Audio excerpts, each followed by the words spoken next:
الحمد لله رب العالمين، حمدا طيبا مباركا، والصلاة والسلام على رسوله الكريم وعلى آله وأصحابه أجمعين. أما بعد، السلام عليكم ورحمة الله وبركاته. بإذن الله سبحانه وتعالى این حلقه 62 از آموزش کلمة التوحید، كلمة التقوى، عروة الوثقى، كلمة الطيبة، لا إله إلا الله محمد رسول الله می باشد که معنیش نیست معبودی بر حق بجز الله و محمد صلی الله علیه و سلم رسول الله هستند. و البته در حلقه های گذشته به شما در بیان مسائل شرط صحت پنجم لا اله الا الله سخنها کرده شد، معنیش لغتا و اصطلاحا و بسیار مسائلی که تعلق به شرط پنجم صحت لا اله الا الله که محبت است تعلق دارد بیان گشته شد. و اما در این حلقه باذن الله بعض از دیگر مسائل به مانند لوازمات محبت الله ذکر کرده می شود. یعنی محبت الله به خودش چیزهای لازمی را دارد که با همین چیزهای لازمی فهمیده می شود که محبت الله درست به جا آمده است و صحیح است، سالم است. وقتی که محبت الله به وجود آمد باید 4 چیز دیگر به وجود آید. اولینش طاعت الله، اطاعت الله، عبادت الله، توحید الله و ترک شرک به وجود آید. عبادت کردن یگانه الله باید به وجود آید. ذل و خواری و پایبند بودن به امر الله، طلب فضل را از الله کردن، طلب رضاگی الله کردن، الله را یگانه در عبادت قصد کردن، امید الله کردن، بازگشتن به سوی الله و ترسیدن از الله. چگونه که ابن تیمیه رحمه الله میگن تعصی الاله و انت تزعم حبه هذا محال في القياس شنيع لو كان حبك صادقا لأطعته ان المحب لمن يحب مطيع. عصیان و عصمت را به معبودت انجام میدهی و باز تو ادعا میکنی که محبت بر الله داری و این به نهایت یک قیاسی است که ناممکن است. اگر حبت صادق به الله باشد حتما باید الله را اطاعت میکردی، زیرا که هر یک محب بر کسی که عشق محبت دارد اطاعت کننده و مطیع است. پس از لوازمات محبت الله، از چیزهای ضروریه که در محبت الله همیشه با محبت الله باید باشد، چیزهای ضروری لازمی هست، لوازم محبت الله میگن علما. این یکمینش طاعت الله، توحید، یگانه شمردن الله و ترک شرک است. و دومینش محبت ما یحب الله، محبت آن چیزی که الله همون را دوست می‌دارد، از عملها، از چیزهای معین و از دین، از توحید، محبت رسول الله، محبت اسلام، محبت دین، محبت توحید، محبت آن بندگانی که الله اونها را دوست می‌دارد، یعنی محبت بندگان مؤمنین، محبت بنده های الله که مؤمنین هستند و بعد دیدن آن چیزی که الله بد می‌بیند از دشمن های الله و از چیزهایی که آنها را بد دیده است و حرام قرار داده است و از بد دیدن و عداوت داشتن و بغض داشتن در مسئله کفر و شرک و بد دیدن کافران و مشرکان. این دومین چیزی ضروریه که همیشه باید در با همراهی محبت الله باشد. کسی که در حقیقت الله را دوست دارد باید چیزهایی که الله دوست می‌دارد از عمل، از سخن، از چیزها و بعد بیند همه اون چیزهایی که الله بد دیده است و بغض دارد و دشمنی بکند به آنها از کفر و شرک و کافران و مشرکان. و سومین چیزی که از لوازم محبت الله هست و همیشه با همراه محبت الله باید باشد، این پیرو شدن به رسول الله صلی الله علیه و سلم، اتباع رسول الله و تسلیم شدن به رسول الله و پابرجا بودن به عمل، یعنی به عمل پابرجا بودن به گفته های رسول الله، سنت های رسول الله، امرهای رسول الله کرده رو قبول کردن و عمل نمودن، قبول کردن دین رسول الله. هر کسی که به عمل پابرجا نمی شود، دین رو عملا انجام نمی دهد و ملتزم به شریعت الله نمی کند و سرخم نمی کند به امرهای رسول الله صلی الله علیه و و عمل به توحید نمی کند، عمل به فرائض نمی کند و به مبنای اسلام عمل نمی کند، داند که محبتش محبت دروغین است، محبتش محبت کاذبه است. الله سبحانه و تعالی خودش این مسئله رو بیان می کند و یک قاعده بزرگی رو می گذارد، می گوید این کنتم تحبون الله فاتبعونی یحببکم الله.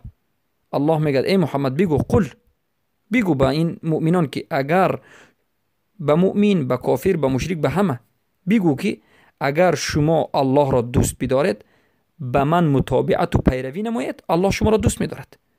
اما اگر شما فقط الله را دوست دارید و به پیامبر صلی الله علیه و سلم پیروی نکنید، دوست ندارید، گفته‌هایش را انقیاد و موقن و با عمل انجام ندهید، اطاعتش نکنید، الله شما را دوست نمی‌دارد. دوست داشتن شما الله را فایده ندارد.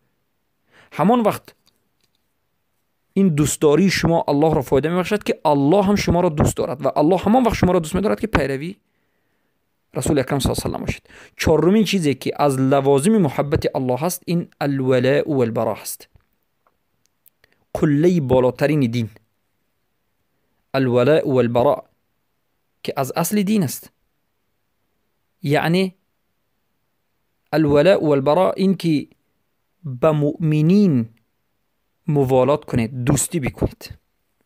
یعنی ولا و برا، یعنی ولا همین است که به قلبتون دوست بدارید و به جسمتون مؤمنین را نصرت بدهید. موالات همین معنا را دارد، مؤمنین را موالات بکنید، یعنی مؤمنین را به قلبتون دوست دارید و عملا اونها را نصرت بدهید.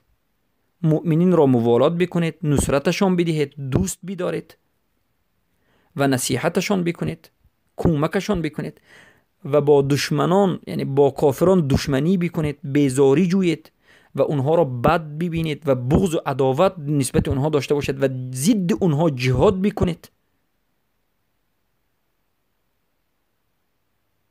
پس الله سبحانه و تعالی وصف میکند کسانی را که اونها را دوست دارد و این انسان ها را هم الله را دوست دارد. یعنی وصف میکند شخصانی که الله همون شخصان را دوست دارد و همون شخصان الله را دوست دارند. وصف اونها این است که عزت بر بالای کافران دارند،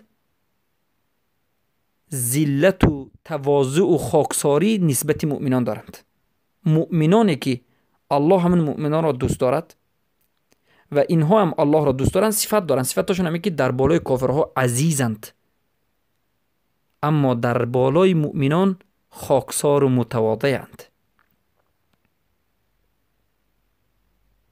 پس دشمنی کردن به کافران، ضد اونها جنگیدن، این یک چیزی لازمی و ضروریه که باید همیشه با همراهی محبت الله و رضایتش به وجود آمده باشد. وقتی که یکی از این چهار چیزی ترک شده، ذکر شده، یکی از این چهار چیزی ذکر شده،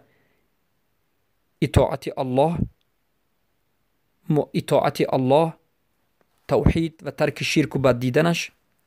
دومین محبت آن چیزی که الله دوست می دارد و بد دیدن آن چیزی که الله بد می بیند از کفر و شرک. سومینش پیرو شدن به رسول الله صلی الله علیه و اتباع رسول الله. چهارمینش الولاء و البراء. این چیزهایی که همیشه با همراهی محبت الله می آید و این از لوازمات است. وقتی که یکی از این چهار چیز یکی اش تر شد، دانید که محبت الله که شما میگید درست نیست، نابود می شود. پس این چهار چیزی، اموری چهارگانه از چیزهای لازمی محبت الله هست. محبت تعبدی که ما گفتیم. البته ما محبت رو به چند قسم در حلقه گذشته تقسیم کردیم: محبت عادی، محبت تعبدی، محبت لزومی، محبت شرکی و محبت حرام. 5 محبت. محبت تعبدی که این انجام دادنش برای من شما واجب است، فرض عین است. همین محبت تعبدی همان وقت با وجود میاد که این 4 چیزی ذکر شده را، اطاعت الله، دوست داشتن چیزی که الله دوست می‌دارد، بعد دیدن چیزی که الله بد می‌بیند، سومینش این پیروی شدن رسول الله، چهارمینش ولا و برا. وقتی که این 4 چیز رو انجام دادید، بعد محبت الله تعبدی به وجود میاد. هر کسی که این 4 چیزی ذکر شده رو رد کرد یا مخالف برآمد، پس البته به کفر واقع شده است. و محبت به انسان فایده نمی بخشد تا همان زمانی که این 4 چیزهای ذکر شده از لوازمات محبت را انسان به جا بیاورد. البته ابن تیمیه رحمه الله میگن فکل من ادعى انه يحب الله ولم يتبع الرسول فقد كذب. و این سخنشون در مجموعه الفتاوا مجله 8 صفحه 360 وجود دارد. میگن همه انسانی که هر انسانی که دعوا بکند که وی الله را دوست می‌دارد اما پیروی رسول الله را نکند، به تحقیق دروغ گفته است. این محبتش دروغ است. ابن القیم الجوزی هم در مدارج السالکین میگن و اذا كانت المحبه له هي حقيقه عبوديه وسرها فهي انما تتحقق باتباع امره واجتناب نهيه، فعند الاتباع تثبت حقيقه العبوديه والمحبه، فانتفاع المتابعه ملزوم لانتفاء المحبه الله. یعنی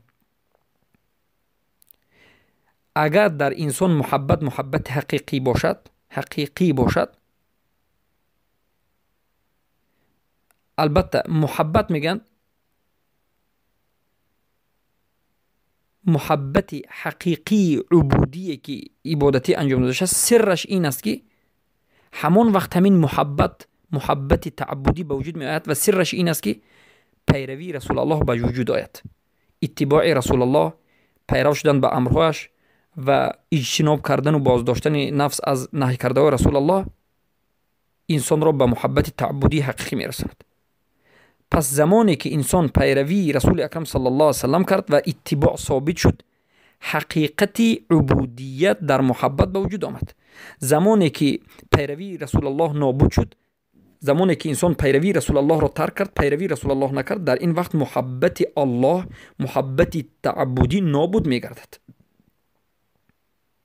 پس ناممکن است که محبت الله به وجود آید در حالتی که انسان پیروی رسول الله نباشد.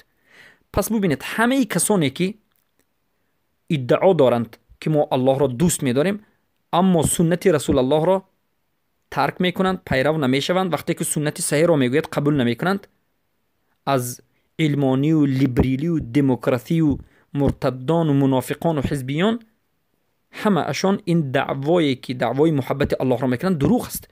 همان وقت دعوای محبت الله قبول میگردد و راست است و صحیح است و صادق است که انسان پیروی رسول الله بکند. پیروی رسول الله کردن چیست؟ یعنی حدیث هایی که از رسول الله نقل شده است قبول بکند، عملش موافق رسول الله صلی الله علیه وسلم باشد، گفته های رسول الله باشد. انمین محبتش محبت قبول است. و ابن القیم الجوزی میگن دل ان متابعه الرسول هي حب الله و رسوله و طاعت امره. دلالت میکند، دلیل ها بر این که پیرو شدن و متابعت کردن رسول الله انمین دوست داشتن الله، محبت الله است و رسول است و اطاعت امر الله است. ابن رجب حنبلی در فتح الباری، خیلی که در حلقه گذشته گفتیم، سخنی بینوایت زیبایی را میگند علامتی از همه پیش بودن محبت رسول الله، از همه زیاد بودن محبت رسول الله در انسان همین است که وقتی که سخن رسول الله صلی الله علیه و سلم، امرش و نهیش با سخن کسی یا با امر کسی در نزد یک انسان تعارض آمد. مثلا بعضی انسان ها هستند که سخن رسول الله گفته است که ریش بماند، حجاب بکنید. این سخن رسول الله است. موحد باشد. اما سخن شیخ، سخن یک پادشاه ظالم، سخن یک مرتد میگوید که ریش نمانید، حجاب نبندید، نماز نخوانید. انسان اگر سنت رسول الله، سخن رسول الله را قبول کند، از دیگر سخن ها پیش داند، در حالت تعارض سخن رسول الله، سخن کسی به سخن رسول الله تعارض شد، در این حالت سخن رسول الله را بگیرد، سنت رسول الله را بگیرد، انمین نشان دهنده محبت است. اما در حالت تعارضی سخن رسول الله به سخن دیگران، سخن دیگران به سخن رسول الله، سخن رسول الله را ترک کند، سخن غیر رسول الله را بگیرد، در این حالت محبتش محبت دروغین است و کاذب است. پس در این مسئله البته ما سخنهای بسیاری از علما را در حلقه‌های گذشته، از سخنهای علمای اهل سنت به مانند ابن کثیر، ابن رجب در کتاب توحید و غیر از این دیگر از علما ذکر نمودیم. بارک الله فیکم. و مسئله دیگر رو به شما بیان میکنیم که علما میگن در شرط توحید چیزی دیگری داخل می شود. در درون شرط توحید، یعنی در درون شرط محبت، یعنی در درون شرط محبت داخل می شود کفر بر طاغوت و کافر شمردن مرتدین، تکفیر کردن مرتدین. یعنی ما زمانی که میگوییم محبت این شرط صحت لا اله الا الله هست، در درون محبت این 4 چیزی ذکر کرده ایم ما که در بالا گذشت: اطاعت الله، محبت الله و محبت اونسی که الله دوست می دارد، اطاعت رسول الله، ولا و برا.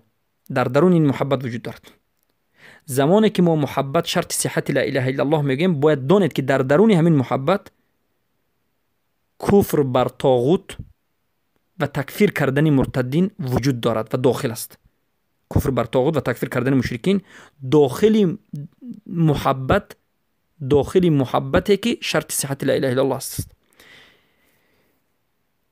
امام دعوت السلفیه امام محمد ابن عبدالوهاب رحمه الله میگویند: و من زعم ان الله لم يتعبدنا بتكفير المرتدين ولن يسألنا عنهم ولا عن تكفير من وقع في الشرك من أهل لا إله إلا الله فقد أعظم على الله الفرية. سبحان الله. شیخ محمد بن عبدالوهاب میگن هر کسی که ادعا بکند و بگوید که الله سبحانه و تعالی ما را به تکفیر مرتدین امر نکرده است، به تکفیر کردن کافران مرتدان امر نکرده است و ما الله را به این تکفیر کردن عبادت نمی کنیم و این عبادت نیست بگوید و ادعا بکند که الله در روز قیامت ما را از تکفیر، از مسئله تکفیر کردن مشرکین، از مسئله تکفیر کردن کسانی که از اهل لا اله الا الله به شرک واقع شدن نمی پرسد. یعنی ادعا بکند که این مسئله تکفیر کردن مسئله عادی است، این مسئله عبادت نیست، این مسئله نیست که الله ما رو به این امر کرده باشد، این مسئله نیست که الله ما رو در روز قیامت بپرسد.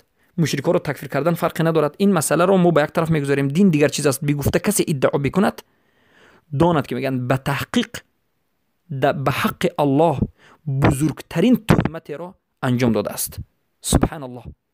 مفهوم مخالفه این سخن شیخ محمد الوهاب این است که الله ما را امر کرده است به تکفیر کردن مرتدین و این عبادت است. تکفیر کردن مرتدین، تکفیر کردن مشرکین، این عبادت است و الله در روز قیامت ما را از تکفیر میپرسد که آیا کافران را تکفیر کردیم یا نکردیم، یا مشرکانی که از اهل لا اله الا الله بودند و مشرک شدند و مرتد شدند آیا تکفیر کردیم یا نکردیم. الله حتما میپرسد. باید مشرکین را، مرتدین را تکفیر بکنیم. و البته در این مسئله شیخ محمد الوهاب یک رساله بینهایت نفیس و خوبی را هم در همین باب نوشتند که مفید المستفید است. بارک الله فیکم. و البته ما سخن را در مسئله کفر بر طاغوت در زیر کلاممون در کفر بر طاغوت، یعنی در رکن اولی لا اله الا الله که این نفی است، صحبت کردیم. در زیر رکن اولی لا اله الا الله در مسئله کفر بر طاغوت صحبت کردیم و شرط نیست که بار دیگر در این مسئله صحبت بکنیم. پس بدانید که محبت، یعنی مسئله دیگر این است که محبت این از صفتهای الله است. محبت این صفت از صفتهای الله سبحانه و تعالی است. الله عز و جل یحب و یحب، علما میگند یحبهم و یحبونه. الله دوست می‌دارد مؤمنان را و الله را مؤمنان دوست می‌دارند. الله ذاتی است که دوست می‌دارد و دوست داشته می‌شود. خیلی که در سوره مائده آیه 54 آمده است یحبهم، الله مؤمنان را دوست می‌دارد و یحبونه، و مؤمنان الله را دوست می‌دارند. این چون در سوره بقره آیه 222 آمده است که الله میگه ان الله یحب التوابین و یحب المتطهرین. الله البته توبه کنندگان را دوست می‌دارد و این چنین متطهرین و پاکان را که خود را پاک میکنند و میگردند اونها را دوست می‌دارد. بارک الله فیکم. پس مسئله دیگر اینجاست که حکم محبت چیست؟ منزلت و اهمیت و درجه محبت و داخل شدن محبت در عبادت و اسلام چیست؟ بدانید که تمام عبادت هایی که در شریعت اسلام آمده است همه اش قائم می شود بر محبت. تمام عبادت ها قائم می شود بر محبت. برای همین است که الله سبحانه و تعالی محبت را، اهل محبت حقیقی را، اهل توحیدی که محبت الله و رسولش را دارند ثنا خوانده است. و هر کسی که به همین محبت صحیح و درست وصل شده است و محبت صحیح درست را پیدا میکند، الله سبحانه و تعالی و رسولش این بنده را ثنا گفتند. و محبت این یکی از رکنهای عبادت است که این تذلل و المحبت است. رکن عبادت دانید که خوف، رجا، محبت. رکنهای عبادت خوف، رجا، محبت. عبادتی که خوف ندارد یا محبت ندارد یا که رجا ندارد، این عبادت البته کمبودی دارد. هر یک عبادت شرط دارد و رکن دارد. شرط های عبادت، در همه عبادت شرطش اخلاص و متابعت است. خیلی که سخنی فضیل ابن عیاض را ما در حلقه گفتیم، هر عملی که اخلاص نداشته باشد و ثواب نداشته باشد، پیروی رسول الله نداشته باشد، این عمل باطل است. همون عمل قبول است که اخلاص و متابعت داشته باشد. این شرط عبادت است. اما رکنهای عبادت این چی است؟ محبت، خوف و رجا که باید در انسان وجود داشته باشد. برای ابن تیمیه را میگن هر کسی که الله را به خوف، فقط به خوف عبادت کرد، این حروری شد. هر کسی که به رجا کرد، این به یک فرقه ضال دیگر مانند شد. و هر کسی که الله را فقط به محبت عبادت کرد، این زندق شد. باید هر سه این رکن جمع بشود. و محبت این یکی از بزرگترین عبادت است که قلب انسان را بر حرکت می‌دارد. با همراهی خوف و رجا، با همراهی خوف و رجا، محبت باید خوف و رجا را هم در پهلوش همیشه داشته باشد. اما صوفی ها خوف رو یک طرف گذاشتند، امید رو یک طرف گذاشتند، فقط محبت کردند و گفتند من از دوزخت نمی ترسم، امید به رحمت تو هم ندارم، فقط دیدار تو رو میخوام، من فقط تو را دوست دارم. همچنین غزل ها در صوفیا وجود دارد که البته در این حلقه های آینده در مسئله بیان عقیده صوفیا به شما بیان میکنیم. برای همین وقتی که محبت یکی از رکن عبادت شد، منزله و درجتش بینهایت بالا رفت، اهمیتش در نزد اسلام بینهایت بزرگ است، به تمام عبادت محبت داخل می شود، رکن همه عبادت هاست. از همین جهت می بینیم که اصل شرک به الله هم انمین شرک قرار دادن به همراهی الله در محبت بود. ببینید اصل شرک به الله الاشراک، یعنی شرک قرار دادن به همراهی الله در محبت است. ابن تیمیه رحمه الله در تحفة العراقیه میگویند محبت الله و رسوله من اعظم واجبات الایمان و اکبر اصوله. یعنی محبت الله و رسولش، دوست داشتن الله و رسولش از بزرگترین اعظمترین واجبات ایمانی است و از بزرگترین اصول و اصل کل عمل از عملها و ایمان و دین است. و اصل کل عمل من الاعمال الایمان و الدین، یعنی محبت، دوست داشتن، اصل تمام عمل از عملهای ایمان و دین است. فالعبادة تتضمن كمال الحب و نهایته و کمال الذل و نهایته. پس عبادت در برگیرنده کمال حب است و نهایتش و کمال ذل و نهایتش است. یعنی عبادت این در برگیرنده کمال محبت و درجه بالاترین محبت است و کمال ذل و خاکساری و حقیر دانستن بنده در نزد الله و نهایتش است. و ابن القیم الجوزی در کتاب مدارج السالکین میگویند لو بطلت المسألة المحبة لبطلت جمیع مقامات الایمان والاحسان. اگر مسئله محبت در انسان باطل شود و نابود شود یا که فساد شود، تمام جمیع مقام های ایمان، شعبه های ایمان و احسان نابود می شود. و نسبتها الى الاعمال كنسبة الاخلاص الیها بل هي حقیقة الاخلاص بل هي نفس الاسلام. یعنی محبت نسبتش به عملها، نسبت محبت به عملها به مانند نسبت اخلاص به عمل است. یعنی وقتی که عمل به اخلاص است قبول نمی گردد، این چنین عمل به محبت باشد قبول نمی گردد. بلکه میگن محبت این حقیقت اخلاص است، از اخلاص هم بالاتر است، حقیقت اخلاص است. بلکه محبت این نفس اسلام است، عین اسلام است. محبت این تسلیم شدن به الله و رسولش و دینش با ذل و ذلیلی و خاکساری و حب و طاعت است.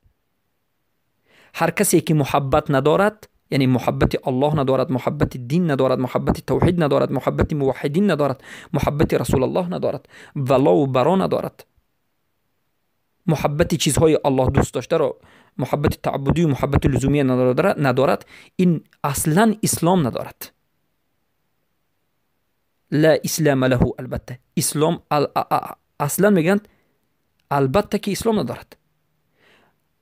بلکه میگن محبت این حقیقت شهادت لا اله الا الله است. سبحان الله. پس این در حقیقت کلامی بزرگ است و این چون از سخنهای ابن القیم الجوزی که پیش گذشت استفاده کرده می شود که مسئله، یعنی محبت، مسئله محبت یا که محبت این علاقه بزرگ به الوهیت دارد و به عبادت دارد و به اسلام و دین و مکانت و منزلتش دارد. بارک الله فیکم. پس محبت الله به نهایت اهمیت بزرگی دارد در نزد مردم، در نزد مؤمنان، مسلمانان و همه مردم حاجت به این محبت دارند. سخت‌ترین حاجتی که مردم به همین حاجت دارند این محبت الله است. از دیگر چیزها دیده حاجتشون به این چیز زیادتر است. به مانند یک انسان تشنه به آب است. کسی که محبت ندارد انسانی که تشنه است و حلقش از تشنگی می سوزد. پس اهمیت محبت از جای دیگر به ما روشن می شود که ببینید محبت اینقدر درجه و مکانت و اهمیت دارد که شرط صحت کلمه توحید است. از این هم بالاتر محبت این معنای عبادت است. عبادتی که کمال ذل و محبت رو با همراه خود دارد. محبت این یکی از معنای اله است. آنه که علما میگن این محبوب است. یعنی از اینجا فهمیده میشد که محبت اهمیت بی نهایت زیاد دارد، درجه اش بالا است، اهمیت شدید و سخت دارد. زیرا که کلمه لا اله الا الله همان وقت قبول میشد که محبت به وجود آید. وقتی که محبت نآمد پس کلمه لا اله الا الله صحیح نیست. شرط صحت کلمه توحید محبت است. سبحان الله.